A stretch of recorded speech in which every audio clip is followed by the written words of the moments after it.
Trump is finally boring. Trump's act is getting old, and it could hurt him if he runs for president in 2024. Donald Trump recently sent out a press release linking to a half-baked conspiracy theory about the outcome of the Georgia Republican primaries, and it's not as though no one noticed, but it didn't have the impact one might have expected. It's as if the political world collectively said to itself, the 45th President of the United States promoted a ludicrous allegation of vote fraud to try to explain away an embarrassing political loss? Of course, he did. The Donald Trump who never relinquished the mic after his famous descent down the elevator and shocked and outraged his way through 4 transfixing years as President of the United States has become a known commodity, indeed predictable and even It's a blessing and a curse for formerly cutting-edge musicians to see their once radically countercultural material show up in TV ads for automobiles or other common consumer products. There's no danger that Trump will ever be similarly laundered into the mainstream, or graduate into a beloved or respected elder statesman as almost all American presidents do at some point, but he can become boring, which will put at risk one of the pillars of his appeal as the most wildly entertaining, madcap national political figure of our lifetime. Now, I say this as someone who thought Trump's act might begin to wear thin sometime in 2015. I was wrong then, and I may well be wrong again. At the very least, though, Trump can't benefit from the shock of the new a second time, or a third time, depending on how you're counting. The rallies, once an innovation and still his campaign signature, long ago fell into a groove of familiarity, the stilted reading of scripted remarks off the teleprompter, interrupted by spontaneous riffs and ridicule of his. Perhaps, by now, the terms of abuse have become such timeless classics that fans would be disappointed not to experience them live, a little like going to a Beach Boys concert anytime over the last half-century and not hearing California Girl. Yet you could have heard the same lines at any Trump rally at any place on any occasion over the last several years. The media is still fake news.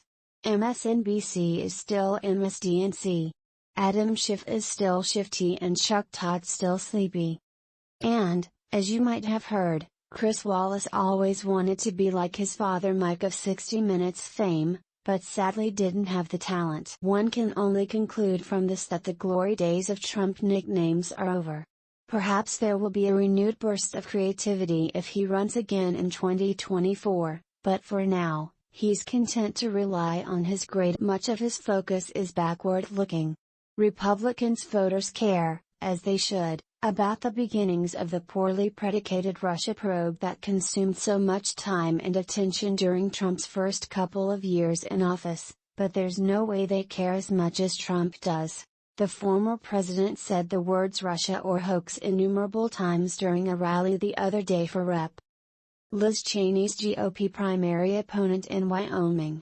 The casual observer could be forgiven for thinking it was an event primarily about the Mueller probe with some throwaway lines about Harriet Hagman mixed in purely for variety's sake. He talked about his 2 impeachments and, of course, his perfect phone call with Ukrainian President Volodymyr Zelensky. There is wisdom in the famous William Faulkner line that the past is never dead, it's not even past.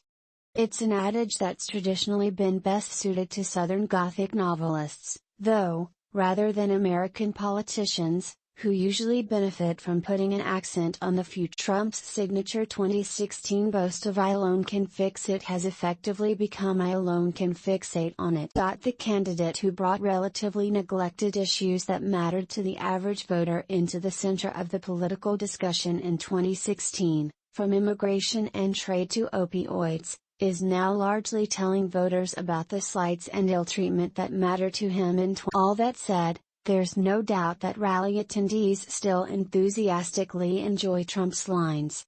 And the party's identification with him may still be so strong that seeking retribution for all the wrongs that were done or allegedly done to him, most especially his loss in 2020, will be a profound motivator for primary voters in 2024. Should Trump go, there's also no beating something with nothing.